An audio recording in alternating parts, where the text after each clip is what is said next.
Good evening and welcome to News Review. Two local men were hospitalised with serious injuries after a traffic accident on Sunday afternoon near the Sundial roundabout. The accident led to two men being arrested for dangerous driving, including one of the car's occupants, a 24-year-old man, after he received treatment from St Bernard's Hospital. At the time of producing this report, the other occupant of the car remained in a critical but stable condition in a hospital in Malaga. And the Royal Gibraltar Police also arrested a second 27-year-old man who was in another vehicle at the time of the accident. Both have been released on police bail. And the Royal Gibraltar Police has expressed serious concern with the number of speeding offences and traffic accidents reported lately. It asks road users to address their behaviour and says it will soon be introducing new tools to help deal with the problem.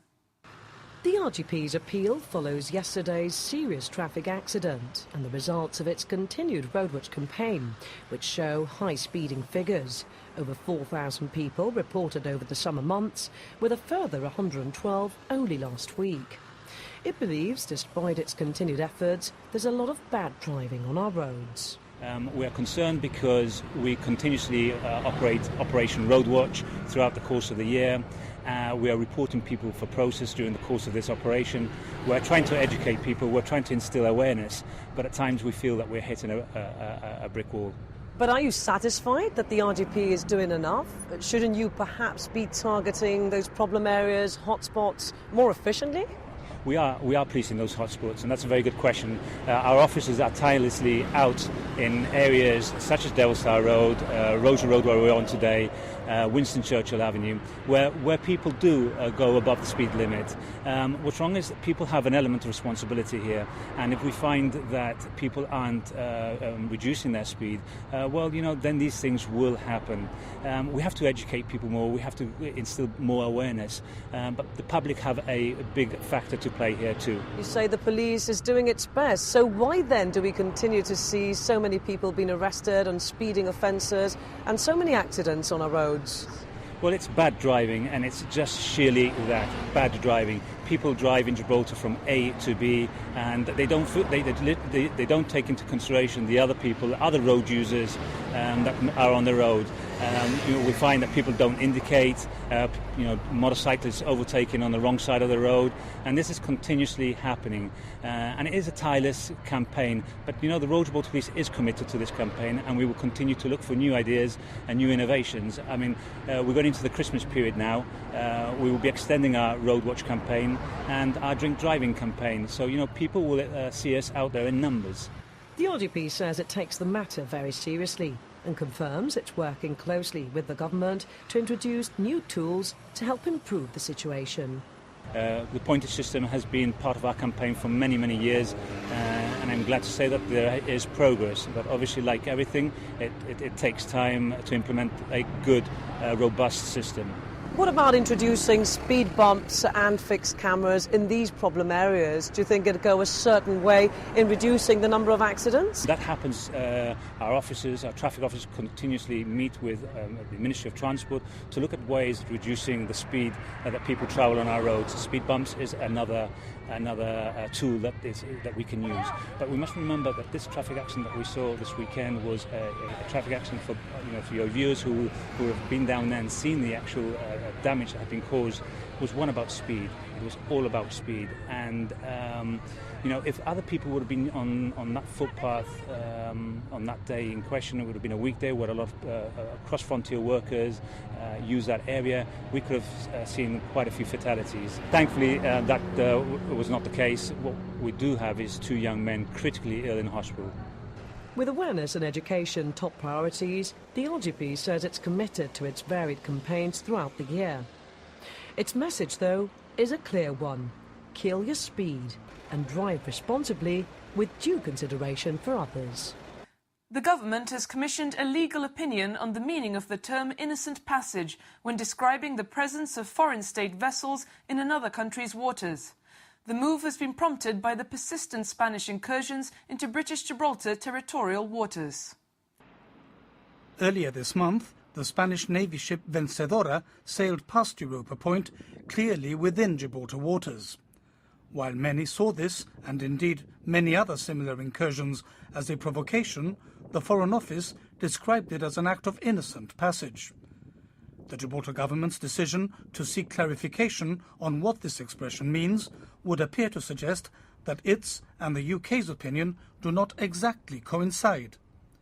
Number 6 Convent Place points out that according to the United Nations Convention on the Law of the Sea, for a crossing to be innocent passage, it must be continuous and expeditious. According to eyewitnesses, there have been many recent examples when Spanish vessels' paths in BGTW have been neither. Furthermore, UNCLOS also states that passage is not innocent if it's prejudicial to the peace, good order or security of the coastal state. According to the government, this means that a foreign state vessel passing continuously and expeditiously without changing course and maintaining the same speed could still be conducting coastal espionage or patrolling, thereby making a sovereignty point. The government says that between 7:30 and 8 in the morning, practically every day, there is an incursion that could be classed as a patrol. Number 6 has revealed that Spanish state vessels have entered Gibraltar waters 69 times so far this month, including a Class A incursion, the most serious, last Thursday. On that occasion, a Spanish warship, when challenged, maintained that it was in Spanish waters. The government says it now intends to study the legal opinion it's received in order to determine what steps to take. The government says surgery waiting lists at St Bernard's Hospital continue to drop steadily and are at their lowest level in years. Total numbers in the main specialities have dropped from around 1,000 a couple of years ago to under 400. Excluding plastic surgery, there are just over 200 patients listed for surgery in these specialities. It was also announced that, as from next year, doctors will only be able to practice in Gibraltar if they're registered by the General Medical Council in the UK. Stephen Nish asked Health Minister John Cortes if they had taken some persuading. No, not at all. The doctors all feel that they want to be registered with the GMC and that they want to be licensed to practice in the UK. A lot of the doctors here may go for locums in UK. I like to feel that they're up to that level. So it hasn't taken persuasion. There were some of the private doctors perhaps who only come into Gibraltar for brief periods of time, who thought that this might be onerous, but there are other laws, European laws, which cover them. So it hasn't been very difficult. In fact, the doctors have been pressing us or requested us to, as the health authority and as a ministry, to ensure that they retain their ability to have a license to practice. So it hasn't been a struggle. We've spoken to the Department of Health in the UK. I've had several meetings with the General Medical Council themselves, and they've been extremely helpful and supportive. So we're very much looking forward to this. Isn't there a danger that some of the doctors we have at the moment may not make the grade, so to speak, and won't be able to practice here? No, there are a few doctors who need a little bit more time for registration purposes. They may have qualifications from elsewhere, and there may be certain procedures, but we're allowing a period of time for specific doctors. But all but a very, very small handful will be able to be licensed with the GMC. They do require a certain amount of work. They have to have appraisals on a regular basis and keep a record of their work and of any comments there is on their work. The appraisals are done professionally. So it really keeps them on their toes, and they welcome this because clearly the standard of medicine in Gibraltar will improve. On another matter, you've also issued a separate statement on the fact that waiting lists for surgery, you say, are coming down dramatically. To what is that attributable? Well, I think it's attributed to teamwork. The clinicians have been empowered.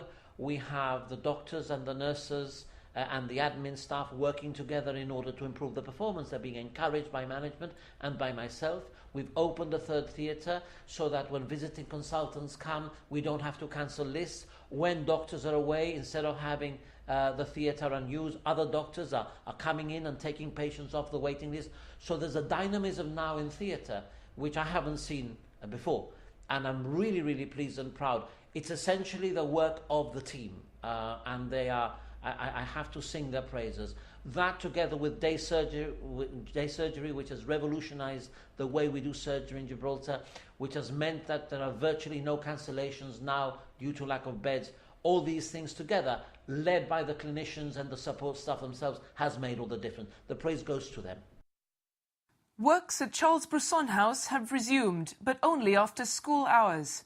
The decision was announced by the Chief Minister, Fabian Picardo, in a meeting with concerned families at Governor's Meadow School on Monday. Works had been halted following an incident last week, but are now being carried out between 4 and 9 in the evening.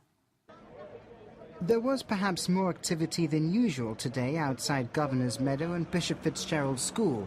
Parents picking up their children, yes, but also many concerned parents attending a meeting organised by the government meant to allay fears about the ongoing works right next door at Charles Bresson House. There's been much discussion both online, on social media and elsewhere over an incident last week where parents reported a loud crash and shouting, which has many concerned over the safety of the works at the site in such close proximity to the school. Government says concerns of parents and others are perfectly understandable, and today's meeting was in essence to set the record straight, hear parents' concerns and move forward. Well, I spoke to the people about the solution that we are proposing, and it was very, very well received. I think people were very happy with the fact that the government has taken an interest in their concerns and acted upon their concerns. We sincerely believe there has never been any danger to any child in respect of the school, but as I've said to the parents today, we're also concerned about their concerns. We don't want people to leave their children in school and go away worried about what might be happening to them. We want them to feel safe, that when their children are in school, they are absolutely secure, especially in a place, thank God, safe as Gibraltar. So the decision which we've taken, which we've communicated to all of the parents this afternoon, is that the works on this site will now start early as from 4 o'clock in the afternoon. So from 8 in the morning until 4 o'clock in the afternoon there will be no works until such time as the envelope of the building is closed, which means we will be working later hours, but not so late as to cause a disturbance to the people around. Work will go until about 9 p.m. in the afternoon, and then once the envelope is closed we can go back to normal working hours. The Chief Minister said the site and structure were absolutely sound and that there was no reason to believe that it wasn't, adding the works carried out here were for good social reasons, in this case providing housing for the elderly and not to make a profit. An application to build a car and coach park on Reclamation Road has been approved by the Development and Planning Commission. The DPC also approved a plan to refurbish the Caleta Hotel and create a new 5-star hotel and residential building. The new Reclamation Road car park is to be 10 stories tall and provide over 1,000 car parking spaces, as well as 40 spaces for coaches, 45 for taxis and minibuses, and 45 electrical charging points. The DPC also approved the refurbishment of the Caleta Hotel facade, along with the construction of a new 5-star hotel and car park.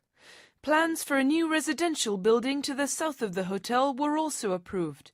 However, planning permission was refused for another proposed set of residential units further to the south, with some members of the DPC expressing concern over possible environmental and coastal impact.